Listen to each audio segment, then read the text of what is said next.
Good afternoon, everyone. Welcome to Chase Plastics, Chase the Knowledge webinar on practical steps to understanding sustainability. My name is Sherry Cudd, and I'm the Advertising and Marketing Manager here at Chase Plastics. Thank you all for your interest in this webinar and for taking time out of your busy day to attend. A few quick housekeeping tips before we begin. Everyone except the presenter, who is Andrea, is on mute and will be for the duration of the webinar. But if you'd like to ask a question, you can do so at any time by typing it in the questions section of your toolbar. If you'd rather ask your question out loud, please raise your hand in the toolbar and I will unmute you and call on you to ask your question. In addition to our presenter, Andrea Kendrick, who I will introduce in just a moment, we also have Jason Merkel, Technical Manager, on hand to answer your questions today. If your question does not get answered right away, we will address it at the end of the webinar. You can access and download PDF copies of this presentation, our product line card, our sustainability one-pager, and information on our technical engineering team in the handout section during the presentation. The presentation will not be emailed, so if you'd like a copy, please download it from the handout section before the webinar concludes. A certificate of completion and recording of the webinar will be emailed to you about an hour after the webinar concludes. We would greatly appreciate it if you stick around and complete the survey at the end of the webinar so we can improve future ones for you and cover the topics that interest you the most. We encourage you to check out past webinars and recordings on the webinars page of our website. It's under resources. While our next webinar is not scheduled yet, once it is, the registration details will be listed on this page and our social media sites.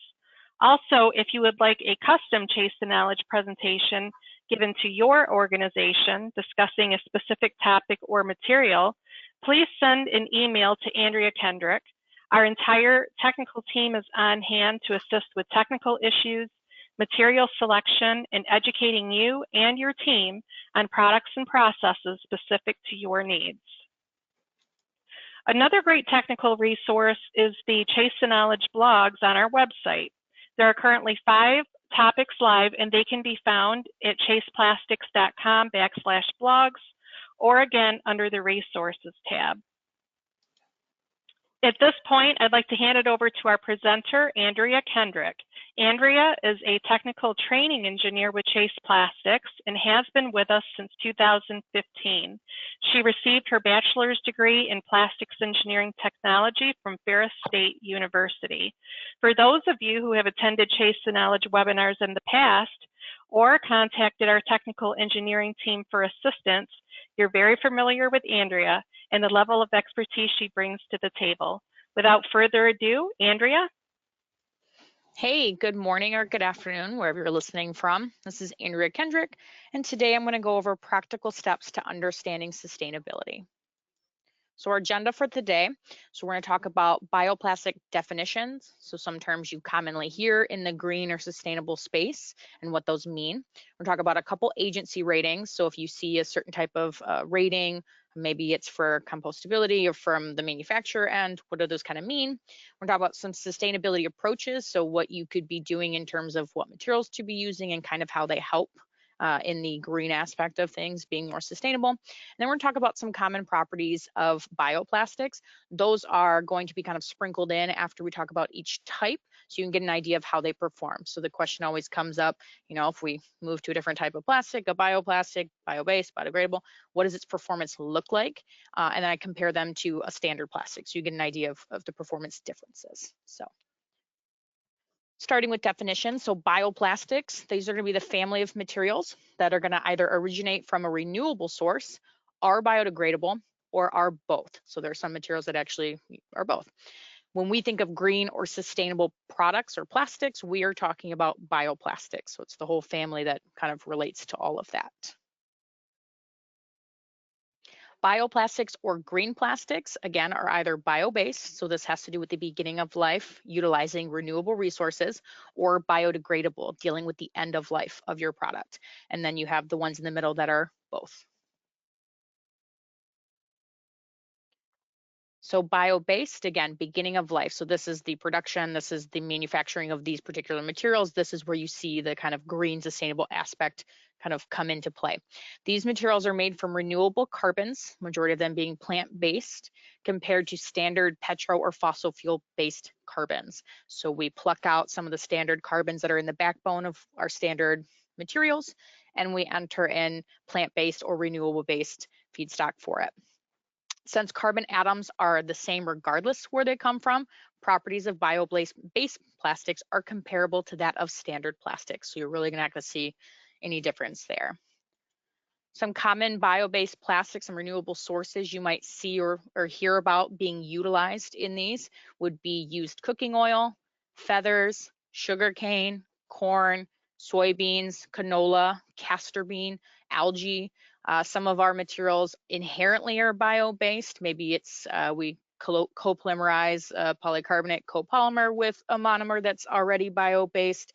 Maybe it's a certain type of nylon that already contains castor beans, so it's bio-based inherently. And sometimes we do a process where we introduce the plant-based carbon separately, and it's not already kind of part of that. So again, to reiterate, because the carbons are going to be the same, they're going to perform the same. And so essentially I made a table to show you that the properties are all the same. So we're comparing a virgin polyamide 6, nylon 6, 50% glass filled, and comparing a nylon 6 that's 50% bio-based with 50% glass as well. So it's just a nice fancy table that took up space on the slide to show you all of the properties are the same. They test the same, it's going to perform the same. Next definition is going to be biodegradable. So this has to do with the end of life. So bio-based, beginning of life, we're changing things, we're making it more green, sustainable on the front end. Biodegradable is going to be your end of life. So these materials undergo biodegradation, a chemical process in which microorganisms will convert the materials into natural substances like water, carbon dioxide, or compost. Most of these plastics are going to be something other than your standard petro type overall material. A lot of them are going to be starch based, and so there will be a little bit of a difference in property performance. Another definition that falls within the category of biodegradable, so that's why you see the kind of little picture that says compostable within it. So compostable is considered within the biodegradable family, but compostable means that the materials have been tested or certified by a third party to adhere to international standards, ASTM or EN, we'll talk about that just a little bit later, for biodegradation in an industrial composting facility. So this is kind of an important designation, because if you see materials or the consumer might see a material, maybe we've got it rated through that standard and it says it's compostable. It sounds great. There's a great kind of sense of it's being green, it's sustainable, but we need to remember that it has to be done in an industrial composting facility. So this is where it can kind of, maybe if we're not thinking about it or the consumer is not thinking about it, you can't just throw it in your compost pile in the backyard. It needs to go to an industrial facility where there's enough heat and turning of the materials and compost to make it to where it's actually going to degrade the way it's supposed to. So just keep that in mind when we talk about these materials. It's got to go to an industrial composting facility, not your backyard compost pile. So a little table to kind of give you performance of a compostable material. So I took a compostable TPE and compared it to a couple general purpose TPEs. And so you actually notice that a lot of the properties are fairly comparable. It was a 74-ish A compostable grade, so I took a 68 and a 79. I had lying around for properties to kind of show you. So you'll notice it's a little bit heavier. So the base of it's going to be a little bit heavier because of what they have to add into it to make it compostable. And then really your tensile strength, your elongation, the hardness, and your compression set at a standard temperature, so room temperature, are all very comparable to your general purpose TPEs. Where you start to see a little bit of a performance difference is going to be your compression set maybe at a higher temperature. Maybe you use it in an environment where you're expecting to use a little bit higher temperature. As you can imagine, with it needing to compost down under heat and pressure, it's not going to perform as well in applications where it's going to actually start seeing some of that heat. It might start breaking it down prematurely. So that's where we're going to see the kind of difference there. But for the other properties, it's not too bad. And if we're talking biodegradable materials specifically, it's harder to compare those properties across the board because they are, like I said, going to be more starch-based. And so it's not going to perform as well as your standard petro-based materials. And so I don't have a slide on that specifically, but do know that the properties will not be as good, specifically as you notice here in the realm of heat performance. So if you have anything that requires any type of heat performance, we're probably not looking at a biodegradable type product because you're introducing something that might help it start to degrade early. So now we talk about biocomposites. So this is going to be when we take a traditional plastic, so maybe you take an olefin, a propylene, what have you, and we start to combine in biomaterials. So maybe we're adding wood, flax, hemp, you name it. The advantage of doing this is we're taking out a portion of your standard petro-based plastic and we're starting to replace it with sustainable resource options as a filler or a reinforcement. So when we do something like that, your biomaterials, when you're using them as your reinforcements and fillers, you do see an improvement in some of the properties. So your strength, your stiffness, it's just not going to be at the same level as you would with glass. So if you're going to fill it with some wood or something like that, you'll see a little bit of an improvement, just not, again, all the way to the level that you'll see with glass. So what does that look like? So if we took a standard polypropylene copolymer, it's got a low specific gravity, so it is going to float. So if you make a product and you start adding stuff to it, it's no longer going to float. So if that was a requirement, specific gravity will be greater than 1 at that point once we add stuff to it. So just keep that in mind if you're trying to make maybe a cool pair of sunglasses and you wanted them to float, but you wanted to be able to use some type of biomaterial in it. It might be heavier and then you might lose that capability because it might be above 1 specific gravity. Same as when you add glass, it does the same thing. But you'll notice that your tensile strength, you do see a slight improvement. So the agave, you see a 500 psi improvement, and then your wood you see about a 900 psi. So you do see, again, a little bit of an improvement. It's not quite the level of glass. Glass gets you more than double for your tensile strength. And then your flex mod, again, you do see an improvement, a little bit less than double, but not, more than about 5 times that you're seeing with glass. And so the glass, however, does help you maintain your impact, generally speaking, unless you're talking about a really ductile material that you're starting with. So you do lose that a little bit with your agave and your wood maple filled grades. And then the heat performance is still an improvement. You still, again, see a little bit of an improvement, just not as good as you do with glass. So now we're talking about some recycled materials. So when you see the term PIR, post-industrial reprocessed materials, this is where the material will come directly from manufactured parts from a processor. So someone, lens manufacturer down the street, ran some short shots or ran a bunch of parts that, maybe they were, not fully filled, maybe for whatever reason, they're not usable. Maybe it's just the runners and the gates, whatever reason they're not using them. Those can be brought back to a repelletizer and then they can grind them down, clean them, do all that. We'll go over the process for recycling in a bit, but essentially they take that back and they can reprocess it into new pellets to be used as a PIR feedstock. So the advantage of this is you're giving it a second life. So that whole bin, that big gaylord of all your runners and gates that would have otherwise just been tossed out is now getting a second life. It's getting used back into a product that a different manufacturer now can make parts out of. And then also because it comes directly from that processor, there's a smaller chance of contamination and the material typically is more uniform and consistent. And then depending on who we get it from, if we're able to get a really good source of it from a particular manufacturer, molder, our reprocessors can do some things as crazy as creating grades that maintain clarity. So we've got PIR PC that's still clear, whereas most of the time when you see recycled product, generally it comes in black because you have mixtures of different feedstocks of it. And so then you just add a little black, gives you a nice uniform black color. So you don't typically get as many color options for that. Not as many color options typically for your recycled. However, there are some cases where you can get enough of a good feedstock from a molder that the reprocessor can actually make clear or colorable parts. Maybe they're natural. So those are options as well. So what does that look like? So because it went through a heat cycle, it went through one heat cycle at your molder. and then it comes back to be repelletized. So it does technically go through another heat cycle at that point. So you do see a little bit of drop in performance. And so to kind of give a comparison, I put up a nylon 6.6, completely virgin, 33% glass. Then we have a hybrid option, so it contains some PIR, probably about, I would say maybe about 50% or so. And then you have 100% PIR content, 33 glass. So you see the specific gravity is going to be the same. Your tensile strength, you do see it starts to take a little bit of a hit. Starts about 185 for virgin, then you go down to about 145, and then down again to 135. Not a huge drop, but there is a drop. So you will notice a little bit of a difference.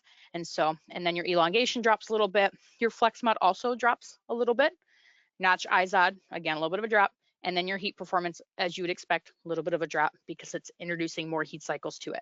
And so you could do something where you take your virgin product and you blend in with a certain amount, and that's where you get a hybrid. So it gives you a nice middle ground. If you need certain performances, it can get you there doing it that way. So this would be just straight, you take your PIR and you use it that way.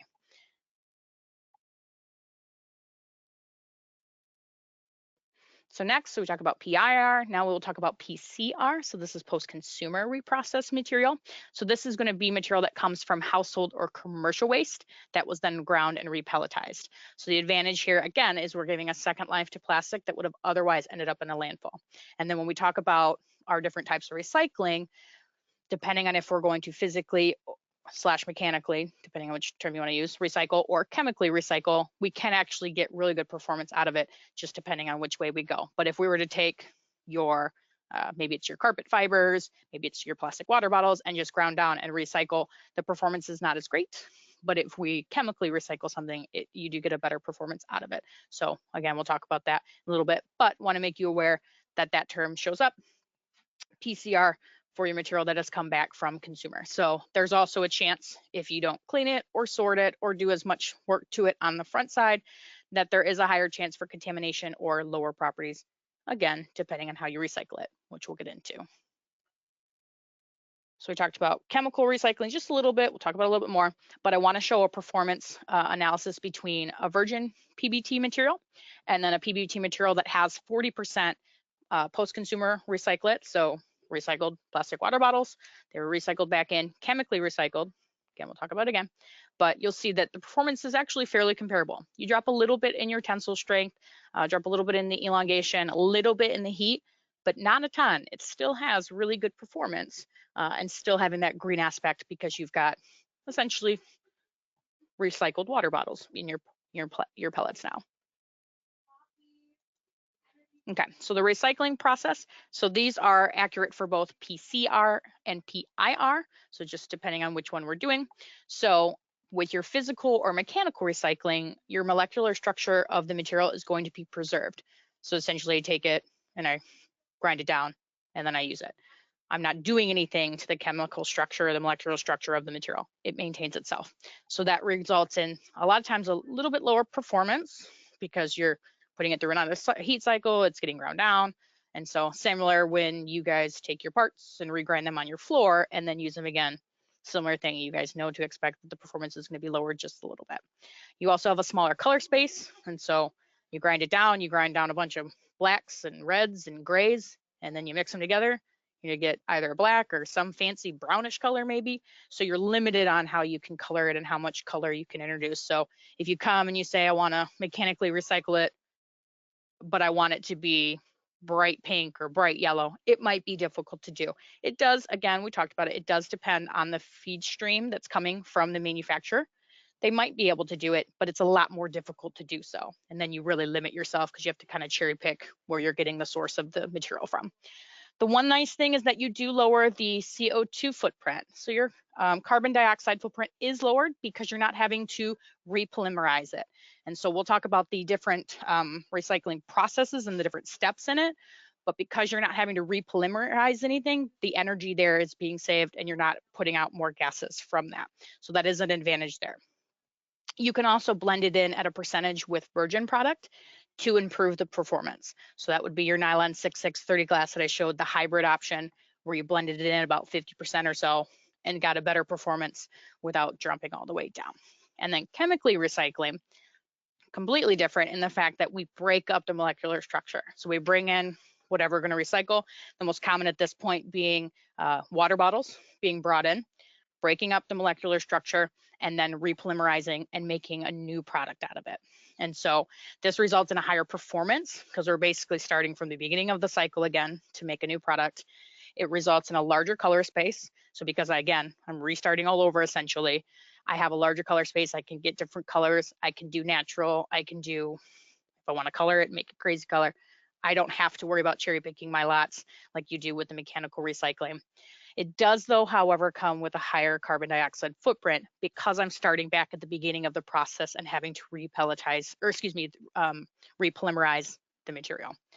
This, like your mechanical recycling, can also be blended with virgin product to achieve virgin-like properties. So this again was the PBT, 40% PCR that was chemically recycled. And so your performance is very similar compared to your virgin product. So does it look like in terms of the actual full process, if we're looking at the whole thing from start to finish with your recycling? And then you'll see I highlighted the boxes in darker green that are different between the two. So your physical and mechanical recycling, we start with collecting. So either if we're going to do PIR, we're getting it from an industrial source, we're getting it from a different molder that's runners, gates, parts that were short shots, what have you, bringing them in. We grind them, we wash them, we sort them, and then it goes through and we just simply pelletize it, and then we will compound it. So what's also nice is, again, you see a little bit of a slip in performance, but a lot of our really good reprocessors out there, what they'll do is they'll add new, fresh product to it. So if you're going to do maybe glass filled or mineral filled or some type of reinforcing agent, what they'll do is they'll add fresh reinforcing agent to it. And so instead of taking, maybe they grind down or they're reprocessing like a glass filled product, ideally they're not taking that in and then selling it as the glass or whatever percentage glass that's left in it. What they'll do is add new glass to it in the compounding stage. And so you get a little bit of a boost in performance that way for the ones that are doing that. So that is nice. So again, you still see decent performance. It will be less, but decent. Again, physical and mechanical recycling, you preserve, the molecular structure. So we're not changing that. So pelletizing you'll see here is a little bit different because at this stage for chemical recycling, we collect it, we grind it, we wash it, we sort it, all the same. However, now we depolymerize the product and then we repolymerize it into the new product that we're using. And a lot of times it takes monomer, also virgin monomer as well, and they combine it. So you'll get a percentage of your standard petrocarbons, your monomer versus your kind of, what this would now be your green monomer, and you polymerize it and then you pelletize and compound it. So those extra steps is where you see the added carbon dioxide because it's part of the processing for it. But those steps give you better properties of your material. So depending on which way you do it. Again, molecular structure broken up when you chemically recycle it. So to give you an idea, kind of just to repeat what we said regarding the color space and the performance, your mechanical recycling generally on the lower end for the amount of your aesthetics and then the color space available to you, low. Kind of like Henry Ford says, if you wanted them, you can have any color you want as long as it's black. It'll look great in black.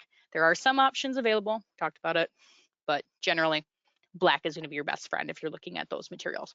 Then your chemical recycling is going to give you a little bit better performance, better color space, and then biobased, again, because we're just changing out a carbon, but all carbons are going to perform the same, regardless where they come from. You're going to have the highest performance and the highest level of color space and aesthetics possible from your material. So the next definition that you might hear is a manufacturer might say that their product is a mass balance product. What this means, or we simplify it down, it's a certified system that's going to allow the manufacturer of that product to trace the amount of bio-based or chemically recycled feedstocks being used to make those products specifically. This allows us to know what percentage of their product is sustainable. And the reason this kind of comes into play is the biggest issue that can come from kind of the product end when you guys go to mold new products is being able to make sure we're accurately describing or marketing the percentage of green, bio-based, or biodegradable, what have you, the amount that's in that product. So by doing a mass balance approach and being able to certify to it, you know already that particular product has a certain amount of what we call green feedstock, so your bio-based or chemically recycled feedstock being used, so you can accurately then market your material to put it out there.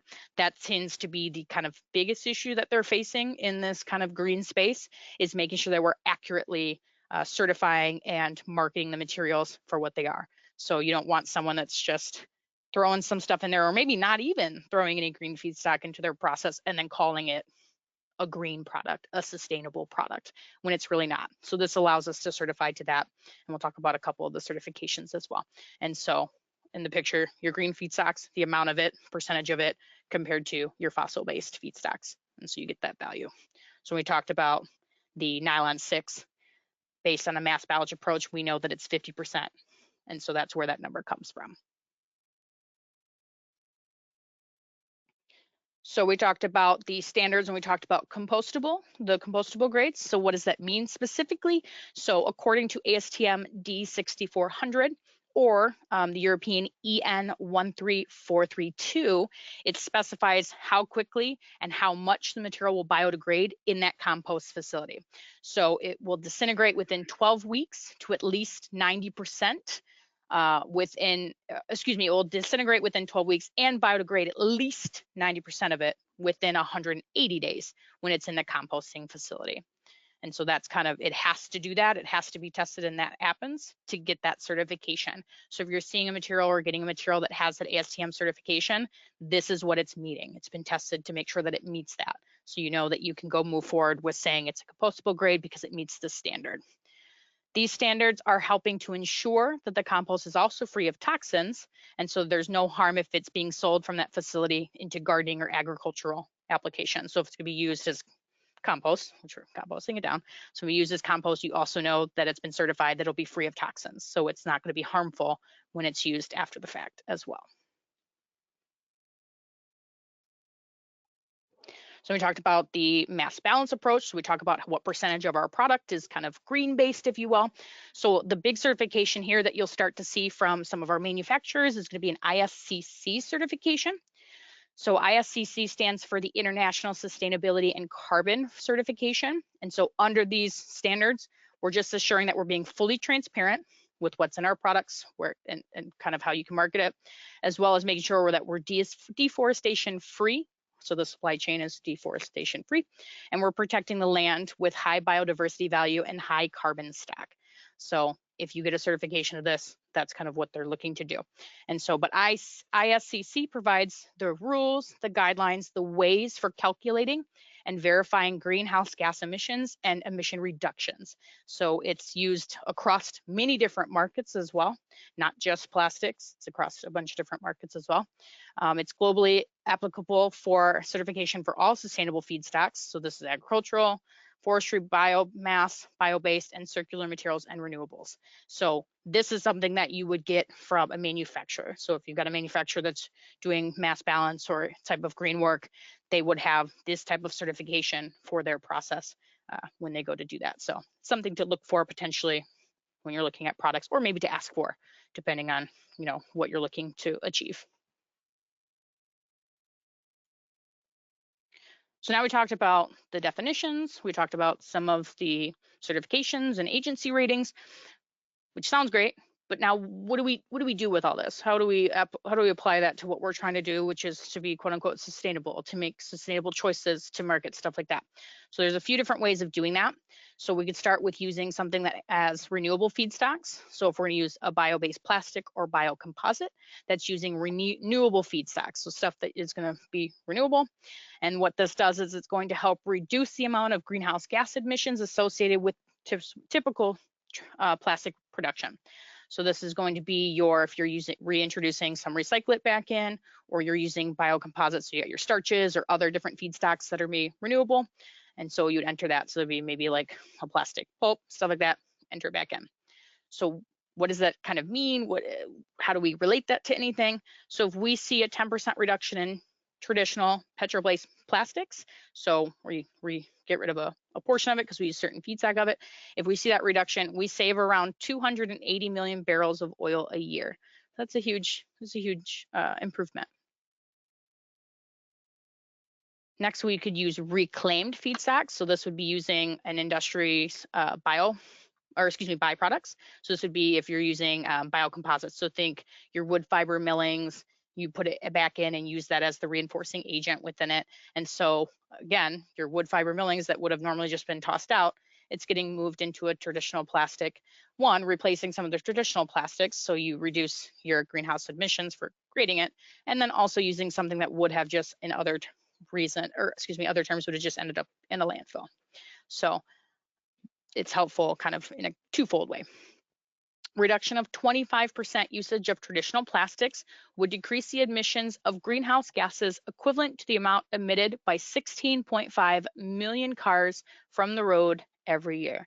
So now granted, the plastics industry is very large, so that would be quite a bit, but it is a fun fact to think about if we're able to just get rid of a quarter, use a different type of material for it. A lot of improvement that we would see here. Another approach would be using biodegradable materials. So those first couple would be more of your bio-based beginning of life, where you'd see the differences. Now your biodegradable or compostable options are going to be helping when we're not filling up a landfill with waste. The other thing that can be interesting as well is we can use our biodegradable or compostable materials and we use it in conjunction with the food service. So there's food waste, your bones, stuff that's not going to degrade down. If we use that in conjunction, now we're getting rid of two different things at once, which is great. And maybe use in many packaging applications. So you throw out the packaging that the food came in, but if we're able to use biodegradable or compostable versions of that, it doesn't end up in a landfill as well with the food waste. And then lastly would be using recycled materials. So these would be your PIR, PCR that we're seeing. So opting for recycled plastics over your virgin-based feedstock is going to end up giving you energy savings. And so this is giving it a second life. So your carpet fibers, your post-consumer nylons that are made from that, or scrap parts that are reprocessed into PIR grades, so different materials. Now this one's not as much with your chemically recycled because you still have to go through the process of creating a new polymer, but this would be more of using your mechanically recycled stuff, giving a new life, using just this, 100% or 50% PIR or PCR product in your product if you don't have stringent applications that require you to have virgin-like properties. So those are some of the ways that you could look at utilizing it. The other thing to keep in mind too, as I'm sure is a topic of great conversation when we talk about green products, is going to be the cost of things. So obviously your materials that are going to be more bio-based that require additional steps or a different consideration outside of just your standard processing for the materials, you're likely to see an increase in cost. So we don't love to have to say it, but we want to be upfront about it. Generally, you do see an increase in cost. So that tends to be the struggle a lot of times. Using kind of more sustainable options is going to be a cost. The one thing though would be your recycled materials. Generally, you don't see much of an increase in cost, and sometimes you even see a decrease in the cost, but you do see the decrease in performance as well. So something to think about if your application would allow you to be able to use a recycled material, great, because you might see a decrease in cost as well as creating or using a more sustainable option for your product. So just some things to keep in mind. But with that, that is what I had for you guys. All right. Thank you, Andrea, for your comprehensive presentation yet again. I see we have a few questions. So at this time, if you have any questions, please type them into the questions section or raise your hand and I will unmute your microphone when we're ready to call on you. We have Jason Merkel, our technical manager, who has been with Chase Plastics since 2012, on hand with us to assist Andrea with questions today. Once again, if you'd like to download handouts, now would be the time to do so before the webinar ends. Andrea's presentation will not be emailed to you, so if you'd like a copy, please download it from the handout section now.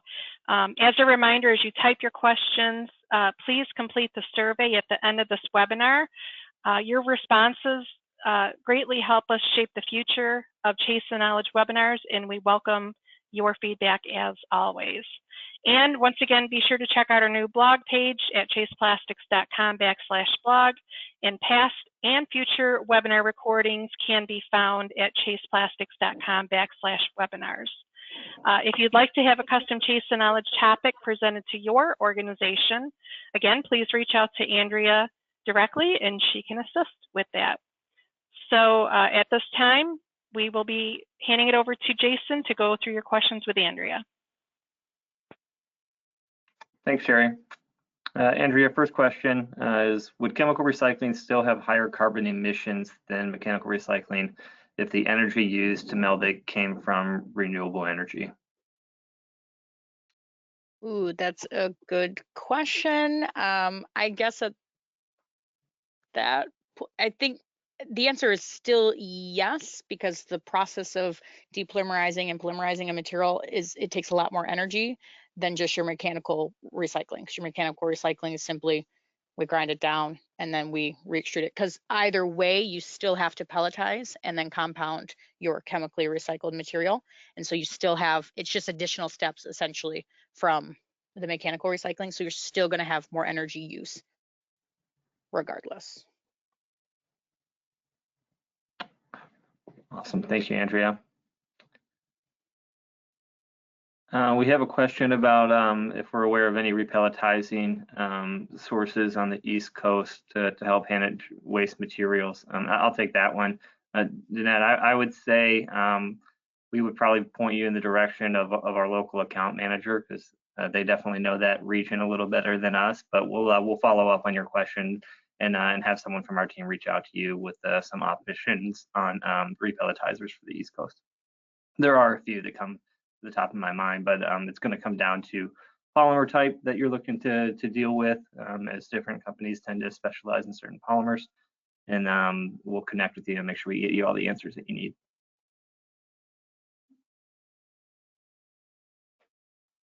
Okay, once again, if you have questions, feel free to type them in or raise your hand. Jason, looks like we just had another one pop up. Yeah, exactly. Andrea, do ISCC and ISO 14040 use the same methodology, and do they provide the same type of info? For example, kilograms of CO2 equivalents? Good question. So I know that the ISO 1440 is used for when you're trying to do an LCA. And so I would have to assume that they would use either the same or very similar. But off the top of my head, I don't actually know that for sure. At Chase, we don't make our own products. So this would be a manufacturer type certification. And so I can follow up with that, but I would assume it's likely they're the same or very similar. Thanks, Andrea. Next question would be, can you comment at all on oxo-degradability of polymers? Yes, so that is typically done as an additive form to traditional plastics. So this would not be a bioplastic to start. It would be an additive you would utilize within a standard plastic. So you'd use, typically they're done with olefins. I know a lot of times they're used for like plastic bags. And so essentially what it does is plastics in general will biodegrade eventually. It's just going to take a bit of time. Whereas these biodegradable materials or compostable materials, they're done a lot quicker within a matter of year to year type thing. And so our standard plastics, you know, we're like 10, maybe 20. So that additive, what it does is it kickstarts the process. So it will start to break down much sooner. And so you add it into your olefin materials to get the process started.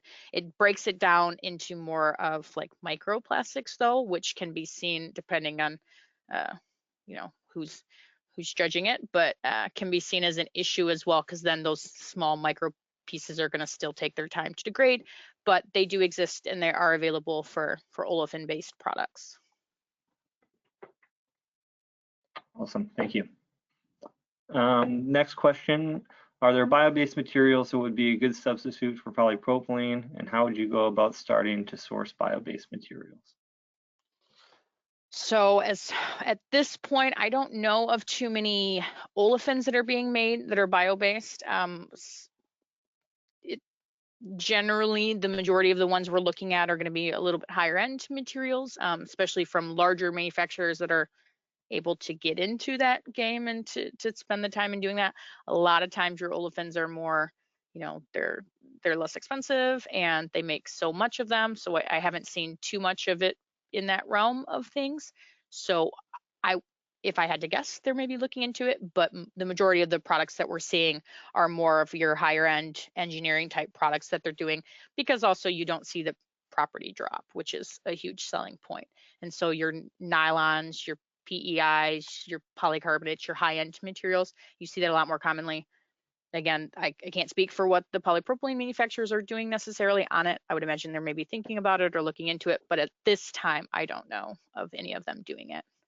Yeah, I can expand on that a little bit. Part of the issue with replacing the feedstocks for polypropylene is that it's so closely sourced to oil cracking. Basically, the feedstocks themselves, it doesn't take that much to convert into polypropylene, contrary to other polymers like polycarbonate or nylon, where you have more than one or two types of chemicals coming together to make the polymer. So obviously the more chemicals going into it, the more opportunities there may be to replace one or two chemical feedstocks completely or partially with a bio-based feedstock. So things like naphtha or benzene, we can sometimes find renewable resources for. You can't really replace oil with something that's not oil easily to get to polypropylene. So should you have a polypropylene composite or something like that, we can certainly look to renewable resources to help with filler reinforcement. But to Andrea's point, I don't think we have a true bio-based polypropylene unfilled at this point, aside from recycled grades, of course. All right. Looks like that might be the end of our questions. If you still have a question, again, feel free to raise your hand or type it in the questions section. But we would like to thank all of you for taking time out of your busy schedules to attend this Chase the Knowledge webinar. We do hope it was informative and a great return on the investment of your time. If you have any technical questions that did not get answered today, feel free to reach out to Andrea directly or your account manager in your area. Andrea's information is posted on your screen. Thank you all for attending, and we hope to see you at our next Chase the Knowledge webinar.